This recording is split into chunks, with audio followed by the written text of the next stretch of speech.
Hi all, welcome to my channel, welcome to my world. This is the world of Wayne. I wanted to make a standalone video of an interview that I did last week. I think you're going to find this absolutely brilliant. I got the chance to interview Steve Concotelli. He was the creator of the film Outatime, which is a documentary detailing the saving of the Delorean Time Machine. Now, if you're a big fan of Back to the Future, you haven't seen this, you do need to get this. And I have put links throughout this video, but I wanted to know more about the creative process, and I also wanted to know what it was like restoring that A car from Back to the Future. So check out this interview. I hope you enjoy. Time was not kind to the time machine. It had been sitting out in the rain for years, and all these pieces started to fall off the car. Fans would go out there to get a collectible, a memento. The flux capacitor and the time circuits were missing. The most essential parts of the time machine were just gone. Made me feel sad. We were definitely at risk of losing the car forever. I felt, no, something has to be done. I knew we had to find a way to save the time machine. There was just no question about it. This was a full-on museum quality restoration. This is something that's unprecedented in film history. The original flux capacitor is the one. It was almost unbelievable that something so old can come back from the dead. It's alive! The amount of work that it took to restore this car was staggering. The wires had to be exactly how the wires were. The colors of the wires had to be right. I think the current restoration team is insane. Oh my God. You guys are blowing me away with this. The time circuits in the A car didn't work at all. It was all movie magic, and Joe wanted me to make it actually work. So awesome. Everyone was so excited because the DeLorean's becoming the time machine again. It's being resurrected. Whoa, this hasn't looked this good since the movies. Universal Studios trusted us with this icon. I hope we did them proud. This was important to the studio. It's so important to the fans of the movie, and they gave it their all. Like I told the guys, our pain is temporary, but the car will be perfect forever.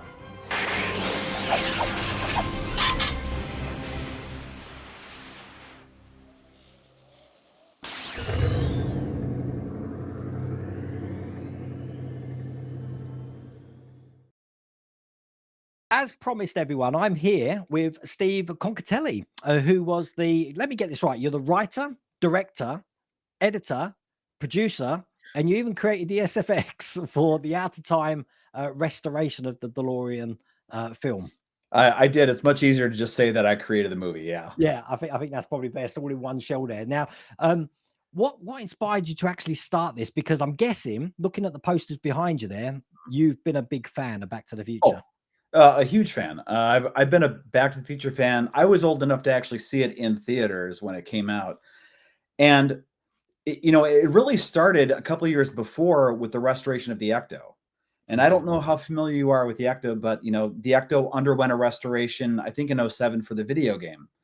And when I watched, they cut it together like a 15-minute documentary they put on YouTube with Dan Aykroyd, and I saw it and I said, oh man, that's really awesome, but I would love to see more. I wish they would go more in depth. And I said, oh, if they ever do one about the time machine, I hope they just show all the cool stuff about it. And then, like, little did I know, ironically, I would be the person to do that. But the restoration really came about with Joe Walzer. Joe, the fan community knows Joe. He's one of the best fan time machine builders in the world.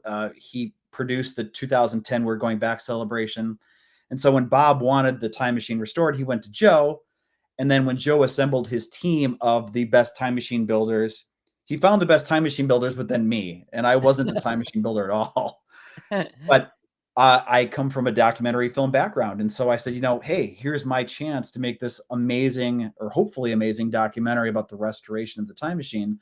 And so I just started shooting. Like day one, when the time machine arrived, I simply started shooting footage in hopes that I would be able to turn it into something. And lo and behold, after 4 years of filming, I finally turned it into Outatime. So was Joe's team already established when you started filming, or when it was just on the on the blueprint stage, if you like? I wasn't kind of involved. I had been friends with Joe before that, so as he was gathering the team, I had plans to start shooting, so they kind of overlapped. So, I mean, I think team members even kept coming on board as the restoration went along. So, Right. yeah. Okay, cool. So what was the biggest challenges you faced during the production of Out of Time then? Just finishing the film, it's hard to say because the DeLorean, like restoring the car itself, was a gigantic challenge, and it was a tremendous amount of pressure for Joe and the team. And then making the movie about it was my own personal challenge. The biggest challenge was, is Universal going to let me release this? If I'm being completely honest, because I was filming it. Bob knew what I was doing, but Universal proper really didn't know. And so I was documenting it. The restoration was a year. I shot interviews for another year. And then I'm like, boy, Bob, at some point, Universal has to approve this. Yeah. And, knowing the state the car was in, are they really going to let me tell this story that they didn't pre-approve? But thankfully, Bob Gale was completely supportive. And he goes, try to make a good movie and we'll worry about that later. So once Universal saw the movie and I was waiting for them to approve it, that was the worst part because they could have just killed the whole movie. Yeah. But thankfully they loved it and they liked it enough that they asked to put 12 minutes on the Blu-ray, the 30th anniversary Blu-ray. So I did its own special cut down for the Blu-ray, which is amazing. Wow. So let me get some timelines right here. So I'm guessing after the Back to the Future 3 movie, I believe that the DeLorean went to Universal Studios in 1990. I don't know if that's right, around about that sort of time. Now, it was sitting there for like 25 years, from what I understand. It was pretty much in that LA sun, as you do brilliantly document in the Out of Time documentary there. But in 1996, there was another Universal prop there that unfortunately went. I don't know if you know about that story, which was the orca from Jaws. I vaguely know the orca story because John Murdy had mentioned it, but if there's feel free to tell me. Well, all I know is that Steven Spielberg one day used to go on to the lot just to chill out, I suppose, and just sit on the orca and stuff. But he went one day and it had disappeared. And it wasn't there anymore. And obviously, when he found out what happened to it, he wasn't happy. He does actually document it online, saying that whoever he spoke to at the time that told him that, he wasn't very nice to. And he apologizes to that person that had his wrath at the time. But it is a worry that some of the props back then, the way they were taken care of, is I don't think you'd see that today. I don't know if that's different because people know. Oh, it's totally different. In fact, John Murdy, he was the creative director at Universal Studios, and he kind of also worked with this project. Prop restoration and props savings wasn't really a thing probably throughout the 90s. Like before that, once a prop was used in a movie, it was garbage and it just took up space. The movie was the product. The props were just kind of a byproduct. And so, most of the props from before that time were, discarded. And it wasn't really until like the 90s and early 2000s where the mentality of the studios shifted, where they say, hey, once a movie is filmed, these props and these costumes really need to be cataloged.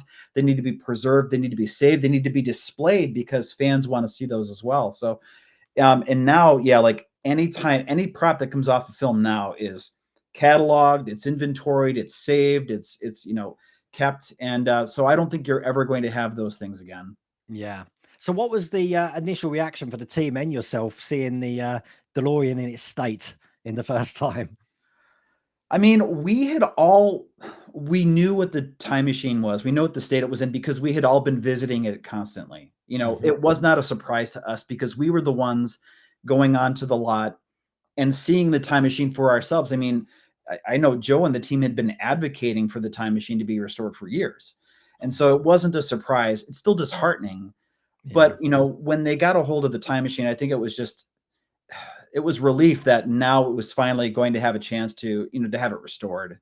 But it was, it was rough. But again, like it's easy to point to Universal Studios and say, why did you let the time machine get so bad? Mm-hmm. But I don't think what they sometimes forget is that at the time, props were not saved. The fact that Universal recognized this as a famous movie prop, they put it on display, they let fans see it. They did do minor restorations throughout the years and drove it around, and they really tried to keep it as best as they could. And so, I give them a lot of props just for even holding on to it at all. Yeah. Well, I'll tell you what, after watching, because I recently watched this Out of Time documentary, and I completely forgot the fact that fans had been taking souvenirs from the car. And then when you basically talk about little things in the documentary about things being taken, and then you realize someone's took the flux capacitor. It's like, wait a minute, that's not a little thing. That's something giant. How do you miss someone taking a flux capacitor out of a car?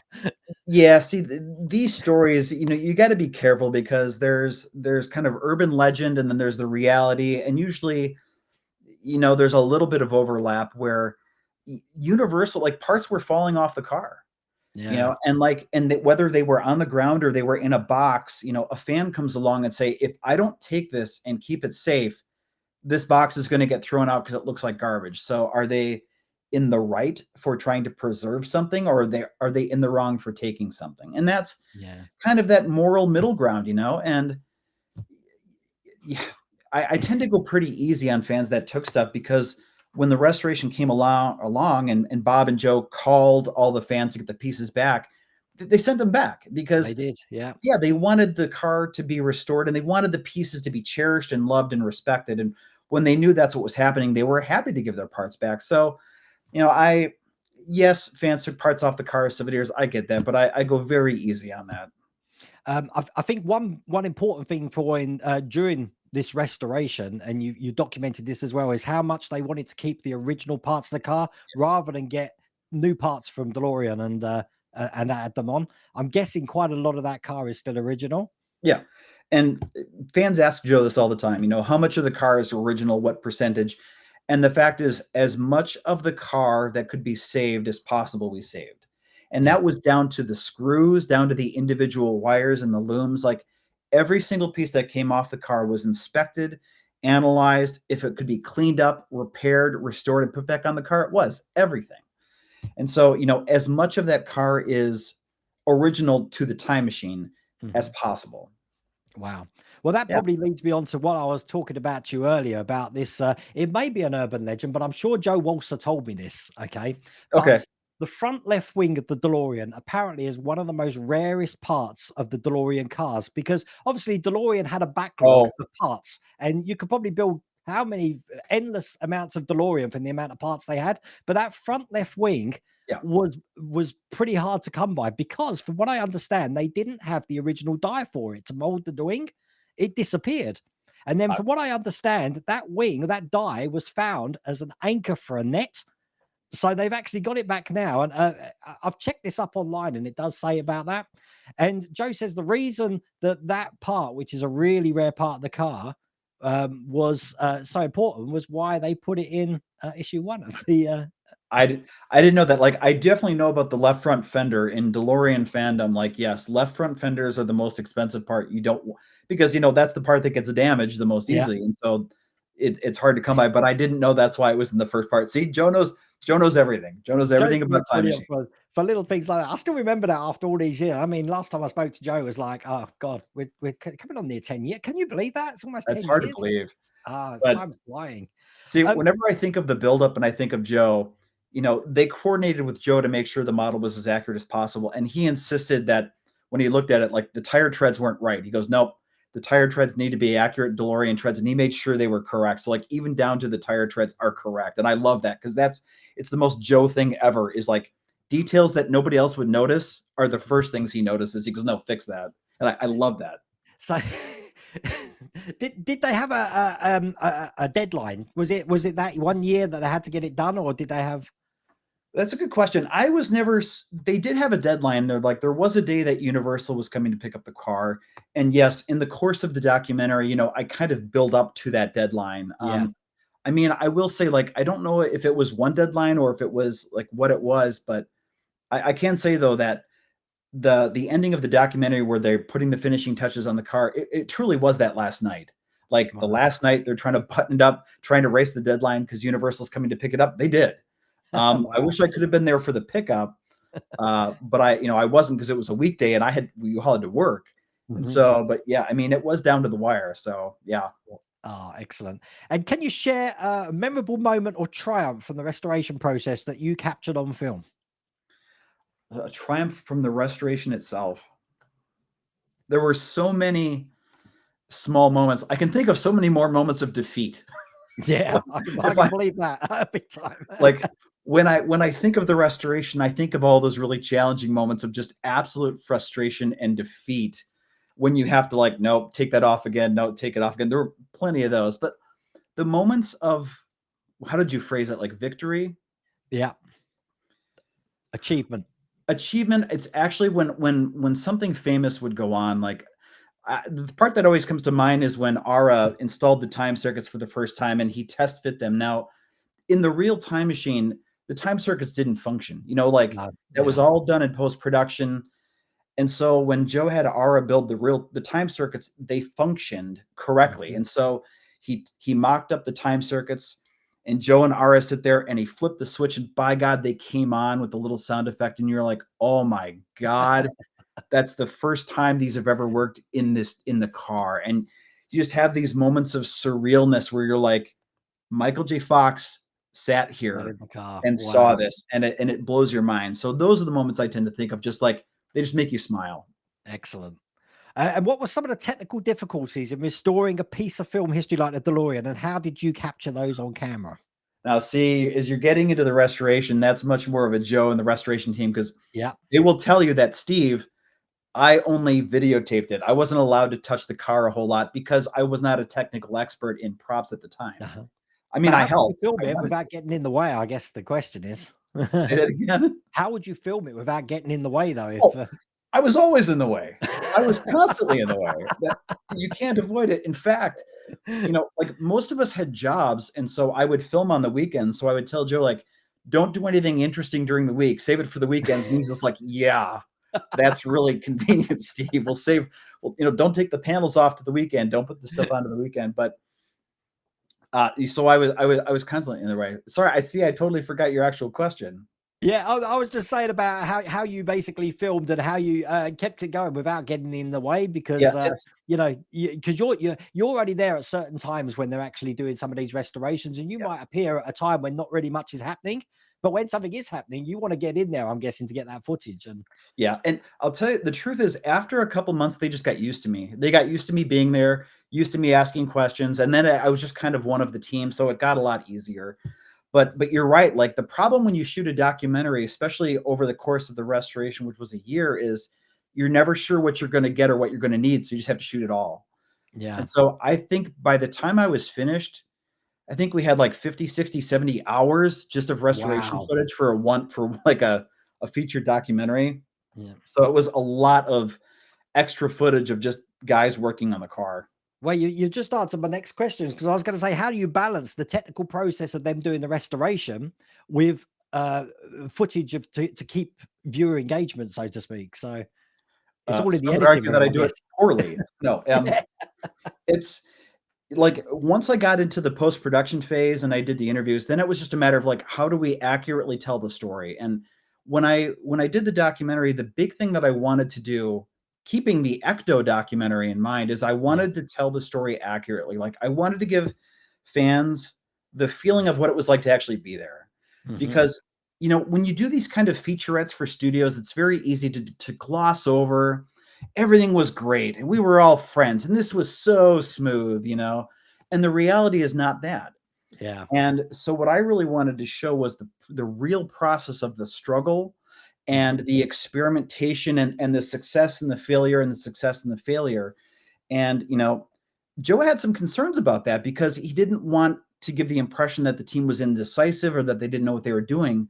But my argument was that the arguing amongst the team members was the important part of the movie, because fans want to know that the team members discussed and argued about every single detail to make sure it was perfect. And so it was really conveying that sense of what it was like to be there, you know, the successes and the struggles. And what's great is when the film premiered, the guys in the restoration team saw it for the first time. They said to me, like, yeah, the movie gave me cold sweats. So that's exactly what it was like to be there. I'm like, okay, perfect. That's the best compliment I can get. That's job done. So I you see, I picture see because obviously watching the documentary, I picture a team of cameramen, boom mics, dat tapes, all that. I'm guessing you had the bare minimal because of the space you must have had in there to actually. Well, the space was huge. It was in Universal's ride warehouse. Oh right, okay. And so the space was gigantic because, they wanted it restored in one of their own facilities. So it was a ride warehouse north of Los Angeles. So the space wasn't the issue. The issue was my budget. Like I had to buy a camera, I had to buy lighting gear, and Universal wasn't paying me to do it. Like I had to take the risk of doing it myself. So I bought a Craigslist camera, a Craigslist light kit. For the vast majority of the film, I document it myself. There were special days where Bob came and we wanted two cameras. And so Josh Trachetta, who also produced the film, he was a second cameraman and he brought a crane for a few of the days where we have a crane shot and some GoPro stuff. But it was never more than just the two of us. And most of the time it was just one of us and just with a camera on my shoulder. And that was it. That's cool. And did you have any problem getting access to things at Universal Studios? And was the studios quite accommodating to what you were doing? Yes. Once the studio was on board with the film, they were super accommodating because, but it was that process beforehand where they didn't know what I was doing. Right. Like Bob knew and Bob was supportive. But again, Universal's legal department, they could have just seen the film and been like, no, you're never seeing the light of day. But thankfully, with Bob's help and his support, when I went into Universal to get their approvals, Bob basically told them like, he's on the level, this is really good. And they're like, oh yeah, it's great. And then once I crossed those hurdles and I knew it was going to be on a portion of it on the Blu-ray, then it was pretty easy. Like I got access to their footage, their photo library of all the Back to the Future behind the scenes footage. I got to look through that. Any clips that I needed, I was able to license very easily. And in fact, one of my last days is I went to Universal Studios to shoot the car in the fishbowl, not the Peterson, but where it was originally. And that was a very, very easy process. They were happy to accommodate. So yeah, once they knew that I was in the level and that my documentary was not about casting Universal in this bad light about the status of the car. Once we were past all that, they were very, very, very good to work with. That's excellent. And do you have any, obviously being around the team, obviously doing this restoration, did you have any anecdotes or any memories of things that you didn't actually document, which you wish you had? I would have liked to have gotten the car being dropped off and the car taken away. Like I really wanted that big shot where Universal Studios comes and they take the finished car and Joe and all the team are standing there waving as the car goes on the flatbed and, going back to Universal Studios. I would have loved that, but they weren't there. And they just went and picked up the car during the day. It was very anticlimactic. I'm sorry I didn't get that, but I think the essence of that is there with how I think the ending that I got was pretty good. Yeah, no, I loved it. I thought it was absolutely brilliant. And finally, how do you think Outatime has impacted things like carer props and also the creation of seeing other things restored? Is there any other things that you'd like to see restored?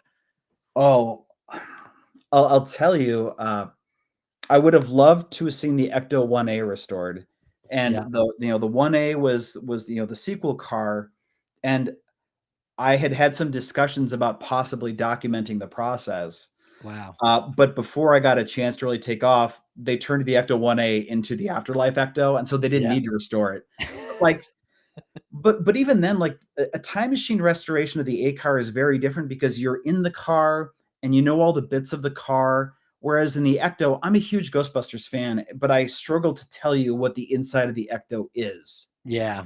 There's not these iconic things. And you don't spend time in the Ecto like you did the time machine. So I can't think of anything else that I would have wanted to document. Back to the Future is my favorite movie, and the time machine is my favorite car. So, as a fan, to get to produce a documentary that's not just like a fan documentary, but they put it on the Blu-ray and it becomes an official documentary, and suddenly you made something official of Back to the Future as a dream come true. I don't think I could top that experience. Wow. And when was the last time you actually saw that finished car? Oh, probably in 2019. I used to go to the Peterson quite frequently. I actually lived really close by. And so I would always take time to go there and see it. In fact, the premiere of Outatime was at the Peterson, which was the most that was the most surreal thing of this entire process, is the fact that when they screened my film, you're watching my documentary and the finished car is right there in the crowd. And like, it's like so bizarre and so surreal to be there and see the A car with my film. It was amazing. Well, I've got 45 seconds of footage here. This is the Peterson Museum in 2022, so not too long ago. But here's the A car.